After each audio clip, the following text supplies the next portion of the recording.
All right, everybody, welcome back to the channel. Today, I'm here with my buddy, Casey O'Donnell. You have seen Casey before. Casey and I, if you guys don't know, we won the 2011 Boat US National Championship together. He lives on Lake Guntersville here. You can see beautiful Guntersville in the background. And since I'm here, I figured we would talk about, you know, our favorite. Each week, we have two favorite baits that we like to throw in January and February on Guntersville. So I'm going to let Casey tell you about his favorite two baits first, because he lives here. He knows best. Wait. You tell them about your favorite baits first. Okay. You tell them. Because you're the one that made the top 10 last time we were here. And I zeroed the second day, so let's hear your baits. Give your secrets away, and then I might share something with you. Yeah, so I lived here for a few years. I actually, you know, coaxed Casey to come up here, and since he's got married and he has a kid, and so he lives here now. But you do know the lake better than I do. I just ended up getting a little bit fortunate at the Toyota Series last year. Finished 9th out of like 300 something boats. It was crazy. But January and February, obviously, it's kind of a winter pre-spawn type deal. Guntersville's a lot different because lately, you know, these days it has a lot of eelgrass, which eelgrass seems to be really resistant to the cold weather, right? So it's like, you know, it doesn't die off like the hydrilla does. There's still a little bit of hydrilla, but it mostly just dies off, kind of melts away during this time of year. So fishing the grass, though, because there's so much eelgrass, is still a really, really big deal. So my two favorite baits are two baits that work very, very well. They're both reaction baits, and they work very well around the eelgrass. So my first bait is definitely a chatterbait. That's the number one for me, because I think a chatterbait moves through the grass a lot better. You can free it up from that eelgrass, even if you've got eelgrass floating on the surface, which is like my least favorite scenario that constantly happens here at Guntersville. So like in that Toyota Series, all of my fish came on a chatterbait because I was, you know, dealing with the eelgrass the whole time. Fire craw, you know, something in the shad coloration. You know, I'm gonna put some links in the description below for some, you know, different colors you might want to try. But like fire craw is a big deal. When I was fishing here for the Toyota Series, I did a combination of fire craw trailer and the Heights hot craw, and that worked pretty good. But those, you know, that color range, you know, the fire craw or something in the chatter or the shad imitation range is really good. The other bait that is also very good, same type of situation, shallow grass, eelgrass primarily, is going to be a lipless crankbait. Lipless crankbaits are just a very, very productive technique on Guntersville in general. But again, it's fishing around that grass, trying to find like holes in the grass, something a little bit different, current breaks, you know, grass edges, that sort of thing. Same exact colors. So like my two favorite colors would be, you know, sometimes something like a Rayburn red, or, you know, I hear that royal shad is actually a big deal on this like early season. So, you know, you want to kind of mix it up. If they're not eating the Rayburn reds or the red colored crankbaits, switch over to something that's more of a shad imitation. So those are my two picks.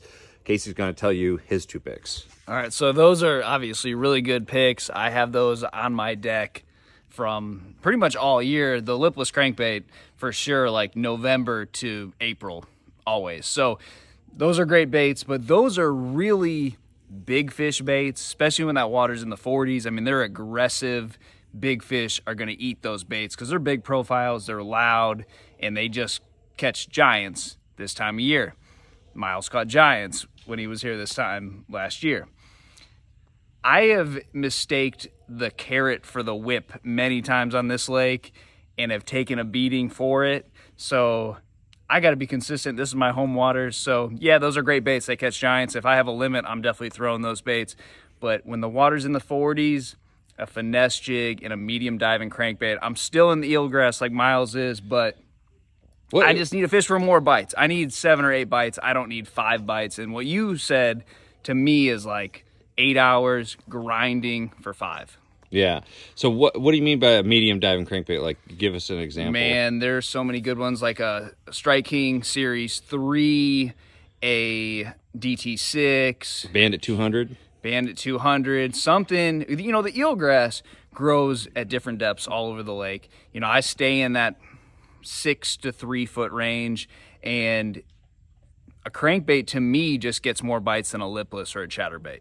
And I know I'm going to land fish that are smacking at it, and I'm going to just get more bites. I mean, and I'm not saying like you're going to get 20 bites. You'll get 7 or 8, but 7 or 8 is a big difference compared to 5 when you might lose 1 and you only bring in 4, opposed to catching 6 of the 8 and bringing in 5. You know what I'm saying? So when the water's that cold, I got to get more than 5 bites. You're just too reckless for me. That's my thing. I need more bites because I'm fishing tournaments out here every week. I'm not trying to win that one event that comes to Guntersville every 3 or 4 years. I'm trying to consistently cash checks. That's probably not the best way to win tournaments.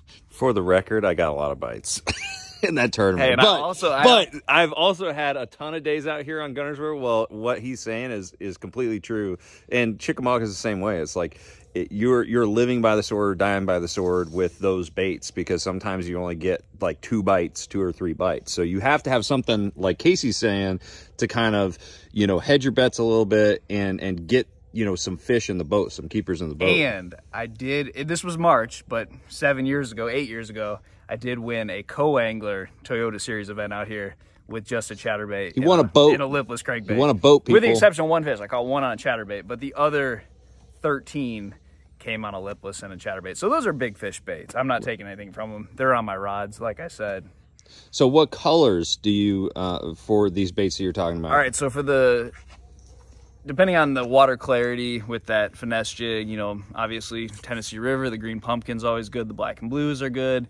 The historically good colors, you know, those are, I keep it simple with those.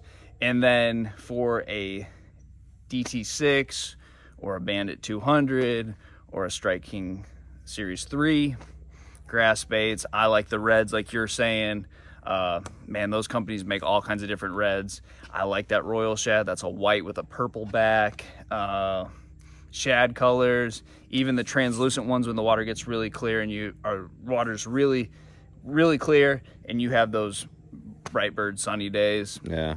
You can't beat those things. It's meat and potatoes. Tennessee River. That's the way it's always been when I've lived here. Just the things that you've read in Bassmaster magazine work out on this lake. Heck yeah. So make sure that you check out Casey's channel, Casey O'Donnell. I guess it's Casey apostrophe O'Donnell. Oh, wait.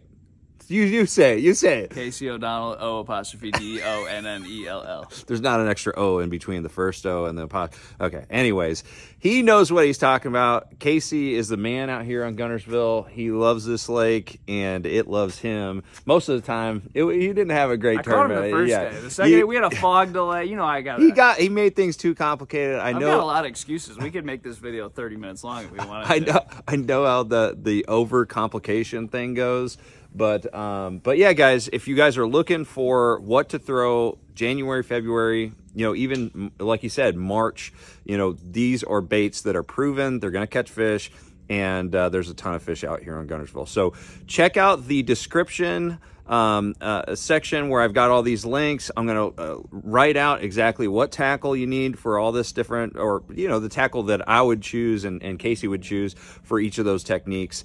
And if you use the links that I've provided, some of them may not have that specific link, but if you use the links that go to 44tackle.com, you can get 10% off of your order overall by using those links, and I get a little bit of a kickback as just kind of support for the channel. So appreciate you guys watching. Make sure you go over to Casey's channel, and I'm going to see you guys out on the water.